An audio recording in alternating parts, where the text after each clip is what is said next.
అంటే హరీష్ రావుకు మొన్న రజతోత్సవ సభతో పార్టీకి సంబంధించిన విషయాలు క్లారిటీ వచ్చింది అనుకోవచ్చు. ఎందుకంటే మొన్న కేసీఆర్ క్లారిటీ ఇచ్చేశారు హరీష్ రావుకు, మొత్తం క్యాడర్ కూడా. దాన్ని చాలా ఇప్పుడు అధికారంలో ఉన్నప్పుడు హరీష్ రావు యాక్సెప్ట్ చేయడం వేరు, ఇప్పుడు యాక్సెప్ట్ చేయడం వేరు. హరీష్ రావు ఇవాళ చేసిన నిజానికి ఇప్పుడు ఆయన కూడా కొంత సమౌజ్జే, కేటీఆర్ తో సమౌజ్జే అయినా సరే యాక్సెప్ట్ చేయడం అనేది చాలా పెద్ద విషయం. అంటే పార్టీని దృష్టిలో పెట్టుకొని, పార్టీ క్యాడర్ని దృష్టిలో పెట్టుకుని ఆ విధంగా ఇంకా 3.5 సంవత్సరాలు ఉంది కదా. 3.5 సంవత్సరాల్లో ఎవరు రెడ్డో ఎవరు రాజు ఏందో తెలియదు కదా. సో దాన్ని యాక్సెప్ట్ చేయడం అనేది చాలా బోల్డ్ మూవ్, చాలా గొప్ప మూవ్. దానికి హరీష్ రావుకు ఒక విధంగా హ్యాట్స్ ఆఫ్ చెప్పాల్సింది. ఎందుకంటే పొలిటికల్ అంబిషన్స్ ఎవరికైనా ఉంటాయి స్పందన కదా. సో దాన్ని తట్టుకుని కూడా ఆయన చెప్పారంటే హ్యాట్స్ ఆఫ్ చెప్పాల్సింది. మనతో పాటు శ్రవణ్ గారు లైన్ లో సిద్ధంగా ఉన్నారు. శ్రవణ్ గారు చెప్పండి సార్. నమస్కారం. నమస్కారం. ఇంతకుముందు నేను అన్నాను మా మీడియాకు మసాలా లేకుండా చేశారు హరీష్ రావు గారు. మసాలా లేకుండా అని కాదు, కాకపోతే ఆయన సత్యం మాట్లాడారు. అనవసరంగా దురదృష్టం ఏంటంటే కేసీఆర్ గారు లాంటి ఒక టాల్ లీడరు, స్టాల్వర్ట్ లీడరు ఒక పార్టీకి అధ్యక్షుడిగా ఉంటూ, అది కూడా ఒక 14 ఏళ్ల పాటు తన జీవితాన్ని పణంగా పెట్టి తెలంగాణ సాధించుకొచ్చి వచ్చిన తెలంగాణను 10 ఏళ్లు ముఖ్యమంత్రిగా బాధ్యతాయుతంగా అభివృద్ధి చేసిన తర్వాత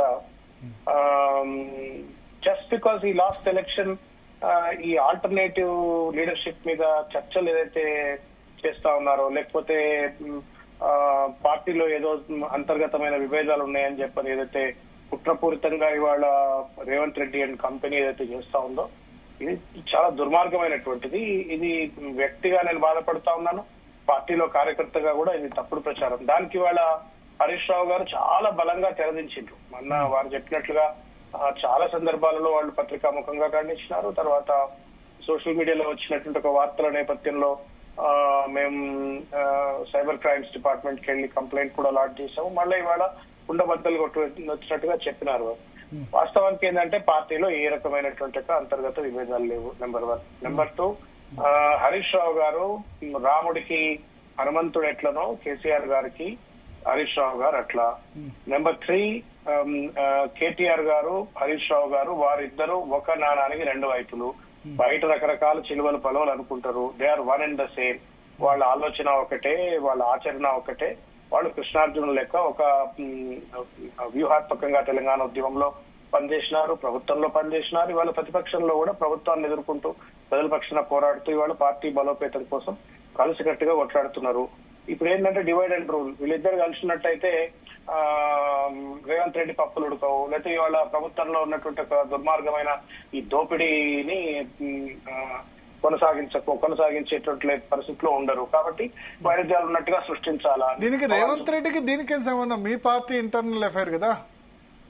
ఇప్పుడు ఉత్తమ్ కుమార్ రెడ్డికి రేవంత్ రెడ్డికి పంచాయతీ ఉంది అని చెప్పని బయట పుకార్లు పెట్టినాయి రకరకాలు. దాని గురించి వాళ్ళిద్దరి సంబంధం అంటే దానికి బీఆర్ఎస్ పార్టీకి సంబంధం ఉండదు కదా. అంటే నేను ఏమంటున్నా అంటే ఇవాళ కావాలా అని చెప్పని ఇవాళ ఆపన్న హస్తం ఎవరిదండి?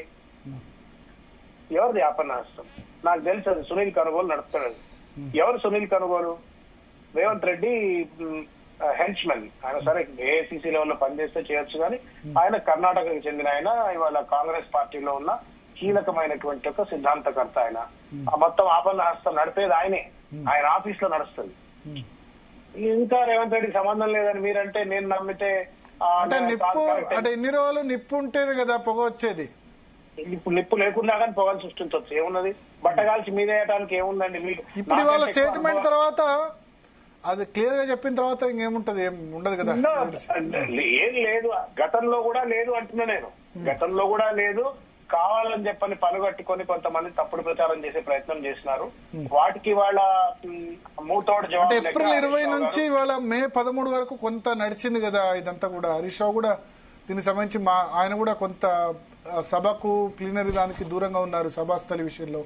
కేటీఆర్ ఒంటరిగా దాన్ని నిర్వహించారు. నిజానికి దానికి ముందు ఎట్లా ఉంటుందో సభ ఏందో అనుకున్నారు, కానీ ఒక్క కించిత్ చిన్న ప్రాణ నష్టం జరగలేదు. పెద్ద పెద్ద సభలు జరిగినప్పుడు జరుగుతాయి జనరల్ గా. ఒక చిన్న అంటువర్డ్ ఇన్సిడెంట్ కూడా జరగకుండా చాలా సక్సెస్ఫుల్ గా కేటీఆర్ కండక్ట్ చేశారు ర్యాలీ. దట్ ఈస్ కేసీఆర్ అండి. మీరు ఒక విషయం గుర్తుపెట్టుకోవాలా. నేను వారితో సన్నిహితంగా పనిచేసినాను. గతంలో వరంగల్లో జరిగినటువంటి తెలంగాణ ఉద్యమ సందర్భంలో వరంగల్లో జరిగినటువంటి ఒక సమావేశంలో క్షణక్షణం వారి వెంట ఉండి వారి ప్లానింగ్ గాని వారు సూక్ష్మమైనటువంటి విషయాలను కూడా వారు ఎట్లా పట్టించుకుంటారో చూసినాం. ఈ